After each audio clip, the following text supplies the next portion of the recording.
Hello student चलो आज हम डेवलपमेंट ऑफ मोनोकॉट एम्ब्रियो इसके बारे में डिस्कस करेंगे। Student development of monocot embryo, इसी की डेवलपमेंट जो हो रही है वो एक छोटे सेल के साथ हो रही है जिसी का नाम है जाइगोट। क्या है? जाइगोट। तो चलो शुरुआत होती है जाइगोट के साथ। जाइगोट ऑलवेज डिप्लॉयड है स्टूडेंट, हम सभी को पता है। जाइगोट का फर्स्ट माइटोटिक डिवीजन वहाँ पर हमें देखना है। जब फर्स्ट माइटोटिक डिवीजन होता है तो इसी डिवीजन के साथ हमें कुछ अलग सा स्ट्रक्चर वहाँ पर दिखाई देता है और यही माइटोटिक डिवीजन प्रोड्यूस करता है 3 सेल्स। कितने सेल प्रोड्यूस करता है? 3 सेल्स। अभी यहाँ पर 3 सेल जो प्रोड्यूस होते हैं वो फर्स्ट माइटोटिक डिवीजन है, उसी के अंदर 2 सेल फॉर्म हो जाएगी और जो लास्ट सेल है वो अगेन वहाँ पर एक स्ट्रक्चर बता देती है जिसी के साथ 3 सेल स्ट्रक्चर हमें मिलता है। जो टॉप सेल है उसे हम कहते हैं टर्मिनल। क्या कहते हैं? टर्मिनल सेल कहते हैं। जो मिडल है उसे हम मिडल कहेंगे और जो लास्ट है उसे हम कहते हैं बेसल सेल। इसी तरह से हमें 3 डिफरेंट टाइप के सेल वहाँ पर दिखाई देते हैं। चलो स्टूडेंट, टॉप सेल की टर्मिनल सेल है वो अगेन डिवाइड होती है, कंटिन्यू रीडिवाइड होती है और कंटिन्यू रीडिवाइड होने के बाद यहाँ पर हमें कुछ इस तरह से स्ट्रक्चर दिखता है टॉप सेल के अंदर और सेल का मास वहाँ पर फॉर्म हो जाता है जो रिस्पॉन्सिबल है आगे चलकर कॉटिलीडॉन प्रोड्यूस करने के लिए। क्या प्रोड्यूस करने के लिए? कॉटिलीडॉन प्रोड्यूस करने के लिए। ठीक है। उसके बाद स्टूडेंट जो मिडल सेल है उसी का भी कंटिन्यूअस वहाँ पर डिवीजन होता है। जो स्ट्रक्चर दिखाई देता है कुछ इस तरह से दिखाई देता है, वही एक मास फॉर्म करता है, बल्क फॉर्म करता है और सेल का ग्रुप वहाँ पर हमें दिखाई देता है स्टूडेंट। चलो अभी इसके बाद देखो यहाँ पर जो स्ट्रक्चर दिखाई दे रहा है वो है मिडल सेल के डिवीजन का। कंटिन्यूअस वहाँ पर डिवीजन रिडिवीजन हो चुका है और सेल वहाँ पर फॉर्म हो चुके हैं। जो मिडल सेल है इसी मिडल सेल से आगे चलकर हमें प्लूम्यूल मिलने वाला है। उसी स्ट्रक्चर से आगे चलकर हमें इपिकोटाइल भी मिलने वाला है, उसके बाद में हाइपोकोटाइल भी मिलने वाला है, उसके बाद स्टूडेंट कुछ सस्पेंसर सेल भी वहाँ पर हमें मिल सकते हैं और इसी का वर्क है रेडिकल भी प्रोड्यूस करना। यानी कि जो स्ट्रक्चर एम्ब्रियो के अंदर प्रेजेंट रहता है टोटल स्ट्रक्चर प्रोड्यूस करने का वर्क मिडल सेल करेगा और जो लास्ट सेल है बेसल वो एज इट इज़ रह जाएगी और थोड़ा एनलार्ज हो जाएगी। एनलार्ज इसलिए हो जाएगी क्योंकि वहाँ पर है न्यूट्रिटिव मटेरियल। ये हो गई फर्स्ट स्टेप स्टूडेंट। इसी के अंदर हमने ज़्यादातर एक्सप्लेनेशन दिया वाला है। ठीक है। अभी देखो थोड़ा आगे बढ़ते हैं। हमें यहाँ पर अभी सोचना है कि मिडल लेयर के अंदर क्या चेंजेस होते हैं, मिडल सेल के अंदर क्या चेंजेस होते हैं। मिडल सेल के अंदर जो चेंजेस हो रहे हैं वो कुछ इस तरह से होते हैं स्टूडेंट। बेसल सेल थोड़ी एनलार्ज हो जाएगी। क्या हो जाएगी? थोड़ी एनलार्ज हो जाएगी। ठीक है। अभी बेसल सेल थोड़ी एनलार्ज होगी। मिडल सेल जो है उसी का स्ट्रक्चर कुछ इस तरह से दिखाई देता है। यहाँ पर जो स्ट्रक्चर प्रोड्यूस हो चुका है स्टूडेंट, जो टॉप मोस्ट पार्ट है इसे हम प्लूम्यूल कहेंगे। क्या कहेंगे? प्लूम्यूल कहेंगे। और प्लूम्यूल के बाद यहाँ पर हम इसे कहते हैं रेडिकल। रेडिकल और प्लूम्यूल 2 स्ट्रक्चर हमें यहाँ पर क्लियरली दिखाई दे रहे हैं। प्लूम्यूल के ऊपर हमें कुछ इस तरह की शीथ दिखाई देती है जिस शीथ को हम कैलियोप्टाइल कहते हैं। क्या कहते हैं? कैलियोप्टाइल।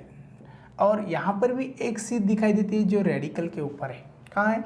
रेडिकल के ऊपर। और जो रेडिकल के ऊपर शीथ है उसी को हम कोलेरिजा कहते हैं। क्या कहते हैं?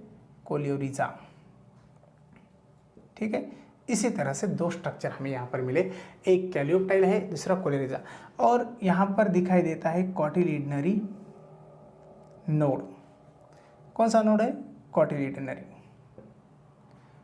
कॉटिलिडनरी नोड यहाँ पर हमें दिखाई देता है। ठीक है।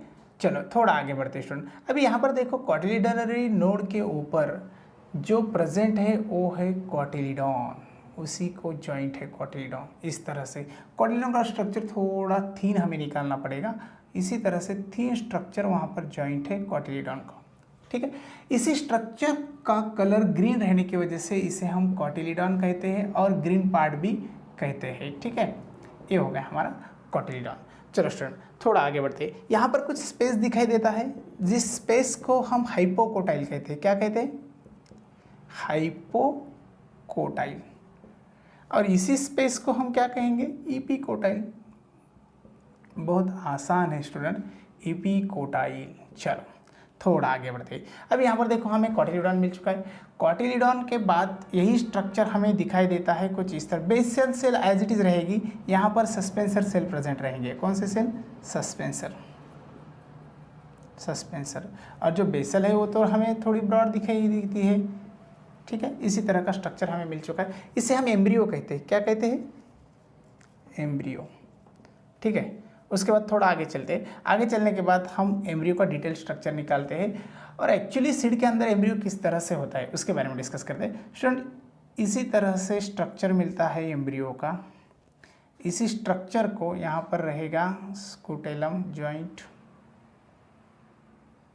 ठीक है। ये जो पार्ट है इसे हम कहते हैं कॉटिलीडॉन। क्या कहते हैं? कॉटिलीडॉन। स्टूडेंट, कॉटिलीडॉन थिन रहने की वजह से इसे स्कूटेलम भी कहते हैं। हम क्या कहते हैं? स्कूटेलम, ठीक है। यहाँ पर है जिसे हम कहते हैं प्ल्यूम्यूल, आप सभी को पता है। उसके बाद यहाँ पर है रेडिकल, ठीक है, रेडिकल। इसी रेडिकल के ऊपर जो शीथ है उसे हम कोलेरिजा कहते हैं, कोलेरिजा।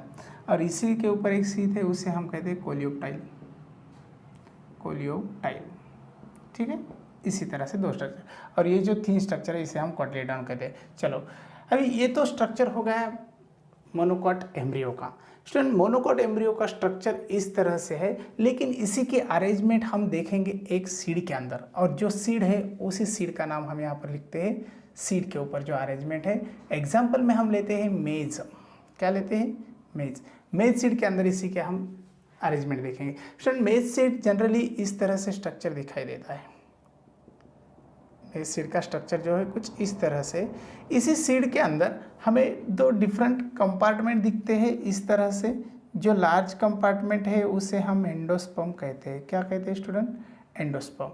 और इसी के बाद इसी के अराउंड में एक लेयर दिखाई दे रहा है, और इसी लेयर के अराउंड में और एक स्ट्रक्चर है और एक लेयर है जो हमें वहाँ पर एग्ज़ाम के लिए बहुत ही महत्वपूर्ण है। इसी तरह से ये जो लेयर है स्टूडेंट, ये लेयर है प्रोटीन का, इसे हम एल्यूरोन प्रोटीन कहते हैं। एल्यूरोन प्रोटीन, और एल्यूरोन लेयर भी कहते हैं हम इसे। क्या कहते हैं? Aleurone layer. यहाँ पर है कुछ इस तरह से स्कूटेलम, इस तरह से रेडिकल्स है, इस तरह से प्लूमर, इस तरह से स्ट्रक्चर हमें यहाँ पर दिखाई देता है। ये हो गया एम्ब्रियो, ठीक है। और यहाँ पर जो है वो स्टार्च एंडोस्पर्म है, इसे हम कहते हैं स्टार्ची। क्या कहते हैं? Starchy endosperm. तो ये हो गया सीड का स्ट्रक्चर, जिस सीड के अंदर यहाँ पर है एम्ब्रियो।